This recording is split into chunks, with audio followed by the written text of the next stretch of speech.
Hey FP, how's it going? Good. Happy to be here. Thank you for having me. We are at Cat Lumpur. We are recording this podcast in a bit of a hurry. It's crazy around here. We all know the meow energy, but it's good to have you here. How did you like the event? I only just got here, but I'm a big fan of Jupiter. I was at Cat Stumble first time. Yeah. Energy was incredible, and it's really nice to see the Jupiter team on their home ground, right, in Kuala Lumpur. And it's I think every year Jupiter gets better and better, and I've always been a big fan of Jupiter since we started partnering up way back in 2021. So it's very very happy to see Jupiter go from strength to strength. Yeah. Makes sense. For those of you that don't know me, I'm Anmol. I recently joined Jupiter to lead the developer platform team. We know you have been a pillar of the Solana ecosystem with Sanctum, but for those of the folks that haven't dug in yet, can you give us like a brief intro of Sanctum? Sure. So Sanctum is the #1 liquid staking protocol on Solana. We basically do anything related to staking on Solana. We are the ones to do it. Liquid staking first and foremost, right? We help protocols like Jupiter, Bybit, etc. Set up their own liquid staking tokens. So JupSol, for example, is a partnership with Sanctum. Yep. We provide not just the LST service, but also the liquidity that underpins all of these liquid staking tokens. And so we really try to build a really good ecosystem for staking on Solana to grow. And for those who enjoy earning yield on their Solana, then Sanctum is the infrastructure that powers all of it today. Makes sense. How do you think the year 2025 went for you? 2025 went very well for the company. We are revenue generating and profitable, so it was a good year. TVL went up, revenues went up. Of course, recently, as you guys know, Solana price kind of went quite down. It's too early to say. It's still January, but last year was great as well. And for me personally, I've been working at Sanctum full time, for 4 years and part time 5 years. And for me, it has been a really long journey of just learning from, my own experience, but also learning from founders who I regard are better and more experienced than me. Yeah, and so I think it was, 2025. I feel even though after 5 years of the job, I'm still barely competent. I need to. There's so much more to learn and to be better. But it was a year of growth for me, big year of growth, a lot of learnings. I think that's a great outlook to have. What would you say are your learnings or Sanctum's learnings from last year? Well, I think for me personally, I think one of the things that I'm trying to learn to do is to be a lot more commercially minded. And what I mean by this is when you are starting a project and a startup, I never really thought too hard about, is this going to make money? It was really from 0 to 1 stage. You're like, okay, is this product like people are going to use it? And it's really desperately trying to find product market fit.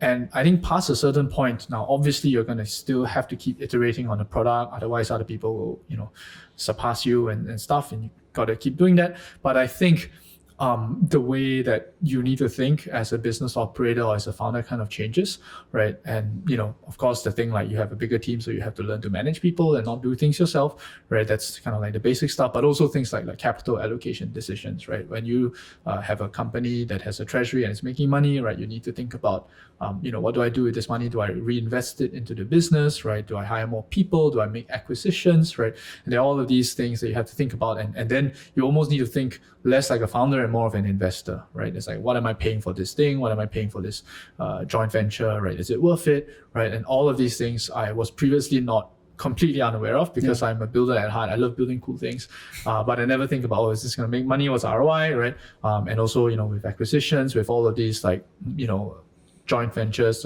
you got to think about the ROI as well. So 5 years in, how hands-on are you, like day to day?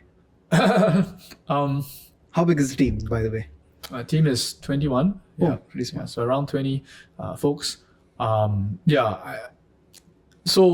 used to be a software engineer, but nowadays I unfortunately, or maybe fortunately, I don't write any code anymore. I mainly do sort of like strategy and communication, and when the team is a particular size, getting people aligned on the same page is already almost like full-time job. Thinking about things like the vision, right? Like what are we doing and why, and communicating that to everybody as well as the people outside, not just the team. I don't think I'm that hands-on now, or at least I hope I'm not micromanaging. But I still am very, very passionate about product, because that's like what I actually want to do. I want to build really, cool stuff, good stuff, useful stuff. And sometimes I can't resist, but I go in and I have very strong opinions. I'm happy to be talked out of them, but I usually get my way. One thing I have noticed about Jupiter leadership is that it's kind of like a flat structure, and even though there are managers or people responsible for products, they decide, or they manage to be hands-on without micromanaging, and I think that's a very fine skill to have. And I think it's a nice way to let people have the freedom while still having some kind of direction. Tell me about that. How does it, like, can you tell me how they're hands-on but not micromanaging? It's more like you need to have trust in them, that they are coming from a place that they have put some thought behind it because they have been at it for years, and they trust you enough that because you are like the subject matter expert for this particular topic or team, you can make the final decision, but they will still give their input on how they think things should go. But the final decision mostly always is the product owners. And I feel the newest joinee has enough, I would say as the person who's the lead engineer, because everyone's opinion is taken very seriously. Because I feel like joining Jupiter, there's a decently high bar that if you are in, you are trusted. So we talked about how there are different styles of management. How do you, like, what is your style? How hands-on are you? How do you decide to kind of interact with your team? Do you have like people who manage different parts and they report to you, or are you like in touch with every single person? Yeah, so this is a thing that I am very, very desperately trying to learn how to do better at. So, for a long time for Sanctum, like pre-product market fit, it was just like, 4 guys, 5 guys, right, founders. And, there wasn't really much management. It was just like, okay, you go do this, okay, let's get it done, right? And obviously now, we grew 7, 13, 20, now it does require a little bit of different thing. I'm really trying to learn. Right now what we have is like a kind of like a hybrid structure. So we are still very product focused organization. So there's like, okay, this guy is the lead for this product, right? And then under him there could be engineers and stuff like that, or maybe not under, but working with him, right? And he's the coordinating guy. But we also have, for example, like a design, right? And the design is not really attached to a product, right? It's more marketing, for example, not attached to a product, community, not attached to a product. And then I try to kind of like try to talk to everybody one-on-one, right? On a regular cadence. Try to listen to them, like, okay, like, what are you not happy about? Like, what are you happy about? Let's not be so negative. But obviously, if there's something you're not happy with, I want to hear it. What do you think we can improve? Where, like, do you have any questions about where we're going as a business, right? What are you worried about? Have any questions for me? And just try to get that out. Another thing I think is a little bit unique in our culture is that I tried really, really to enforce, like, things should not go in DM, right? Well, obviously, if it's a personal thing, okay, fine, right? But if it's like, hey, I had a question about this, blah, blah, blah, API or whatever, I had it's like, does someone have this, blah, blah, blah? And it's like, that usually I will always insist on going into, like, the public sort of the public channels. And the reason I'm doing that is I think a lot of people DM because they are often like afraid to look stupid, right? Or like they don't want to disturb. But actually I think that first of all, there are no stupid questions, and second of all, if you have the question, someone else might have the question, right? And so having that documented for everybody else to listen and weigh in and also learn something from that, that's, I think, very important to us. I particularly relate with the last point purely because I've been told Anmol, I will block you if you ever DM me again. Keep everything on public channels. Really? Yeah. That's so cool. Yeah, they said that we will talk to Slack Enterprise and ask them to create a block option so that I can particularly block you. So now I keep it to public channels. That's great. That's great. Yeah. But I want to know more about your 2026 plans. Like, what does Sanctum want to do? What excites Sanctum? Yeah, so there is, I think, we think of it as continuing to execute on the core business and just like, just not losing focus on that, while at the same time, trying to take Sanctum to the next level. And so I'll tell you about sort of like the core business, right? So, thankfully we have a product that, people seem to like and has product market fit and is, revenue generating. We're going to double down on that, right? We have many partners and we take into account all their feedback and we're thinking what is the thing that we can continue to capture. So for example, Sanctum today controls about 3% of all the Solana on the network, right? It's like, okay, but 3% is a small number, right? Can we get it to 10%, right? And what are the primitives, what improvements do I need to the product to make sure that it becomes a no-brainer, right? And so that we can reach that 10%, for example. So that's core business. We continue to expand on the staking and liquid staking side, continue to expand on the stake business, continue to provide more value to our partners, deeper liquidity, cheaper fees, right? All of this stuff, really just iterating on the product the same way that Jupiter does, and then, for 2026, I really want to we're taking one very big bet, right? Which is, for us, it's the Sanctum app. And this represents a bit of a shift from B2C, which we used to be, to B2B, which we are now, and back to B2C. Or rather, it's not a shift, but it's an expansion, right? Given our larger size of the team. And I can talk a little bit more about that app, but the base of it is we're starting off thinking about what this app should look like, and we're thinking that we want this app to be built from the ground up to be something that really encourages people to be a better version of themselves, to be more patient, more long-term, and less short-term and trading oriented. So more of a holding. You heard it here first. Sanctum apps fixes habits. Yes. One of the things that I'm thinking about, because I've been working at this 5 years, right, is that how do we make sure that we as founders don't get burnt out by this industry? Because it's very, very common, right? Apart from the long hours and stuff, I think people just get very psychologically drained from this industry. And why is that, right? And I think because it's like this space is so PvP and so adversarial, right? Like the token holders hate the founders hate the token holders, everybody hates each other, everybody's trying to PvP, and it's just this whole pump and dump thing. And it's just miserable, right? You don't want to build for people who hate you, right? And fair enough, right? And then also you don't want to hold the tokens of projects that you hate, right? It just, and I think that is very draining for many people. Understandably. And so for 2026, I came back to myself. I'm thinking, if I'm going to stay for another 5, 10, 20 years, which is my plan, how can I make sure that it's a space that I want to work in and continue to fight in? And I think this is the way. Yeah. Makes sense. Can you expand a bit more on the app? Yeah, sure.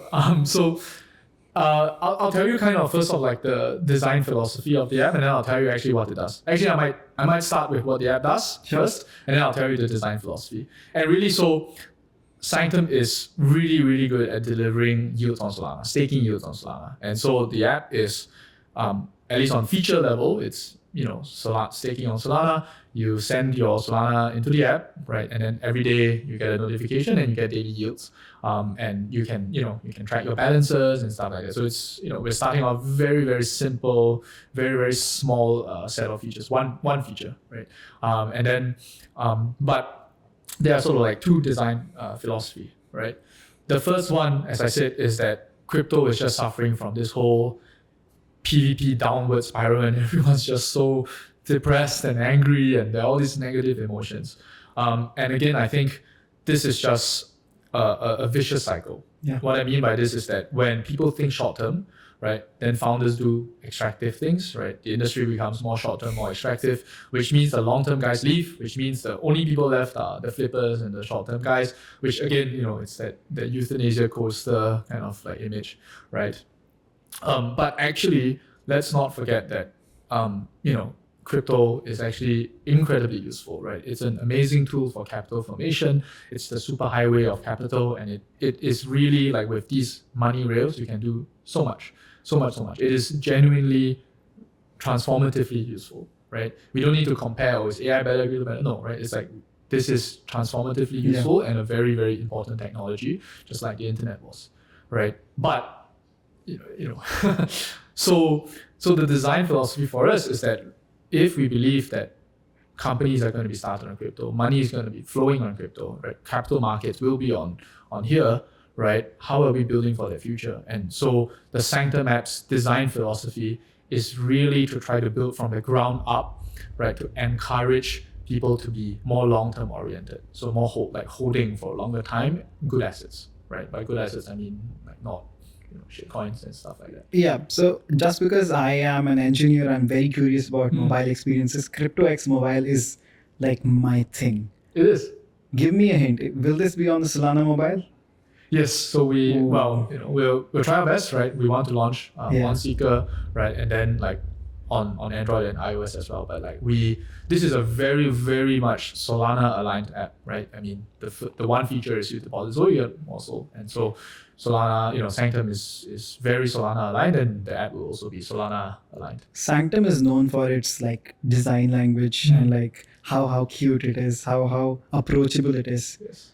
I hope the app is also designed in a manner that communicates that, and it needs to be like very welcoming. And I hope you guys are taking advantage of like native mobile features that come with like mobile apps, like notifications or like insights. Yes. I think that might be good. So yeah, this is you hit the nail sort of like exactly on the head. So one of the things that we realized about liquid staking is that your position is growing, but it's difficult to kind of feel that it is growing because it's it accrues value. And so we are building this mobile app, even though technically it's more or less the same thing, but like when you get these daily notifications like, hey, you are earning this amount every day, right? Like that gives you a different sense of like, yes, I am accumulating my position, and therefore that makes you a more patient person, right? You're more likely to hold because you know that when you are holding it, you are earning, right? That is something that is, we are designing like very, very carefully for. And, we are introducing like features like streaks, right? Again, to help you to, right? We don't necessarily need to get you to come, every hour and touch something. That's not what we want to do. But like, we want you to like just continuing to hold you are already doing yourself a service. The second thing is like what you said, like the design, right? So again, like the branding of Sanctum, we deliberately try to just be approachable and to be kind of like lovely. We use this word delight a lot. Like we really want to delight our users because, I feel like, the world could use a little, always more delight. It sparks joy. Yes, exactly. To spark more joy. And yeah, so one of the things that, we are doing, which is I think a little bit bold, is that the mascot is going to be prominently featured in the app. We're going to have like a cloud pet, right? And you're going to be able to do things with that pet, but it's front and center of the app, right? It's like, it's not just a number. Ooh. You're going to have like a pet there and it's animated and you can touch it and stuff. Is it kind of like a Tamagotchi? Yes, it's that's a nice concept. I don't know if we're going to go into full, like you have to feed it or it's going to die. But, right, like it really is kind of like, what we're going for. And of course, some people might say, oh, like this is frivolous. Like, why do I want this? But I would push back on that. I think like the world could use a bit more joy, a little bit more delight. Absolutely. And we're gonna just like invest very heavily. I think you could make it dynamic. If you invest more, if you send more soul into the app, it becomes happier. And I feel one thing that is super important is that when it involves money, the constant stream of communications that mobile apps allow from teams to the users, it's very, very important. So I feel it's a good move moving from web to mobile for all DeFi apps. Yes, I think probably this is why Jupiter's mobile app has been growing leaps and bounds. I think there might be a good collaboration there. Jupiter Mobile and the Sanctum mobile app when you guys launch some campaign. I'll leave that to the team to figure out. But yeah, I think it's a good move. Yes. I agree with you. I think the future is mobile. Like we're all glued to our freaking phones at this point. Yeah. For good or bad, right? But if you're going to be glued to your phone, my philosophy is like, can we help you become a better person while you're, while you're glued to your phone, right? I'm not going to fix the addiction to your phone. I'm so deep in myself, but at least can we make your time a little bit more delightful and well spent? Makes sense. One last thing I want to know, how well do you promote in your company employees the usage of AI with everything that's happening around us?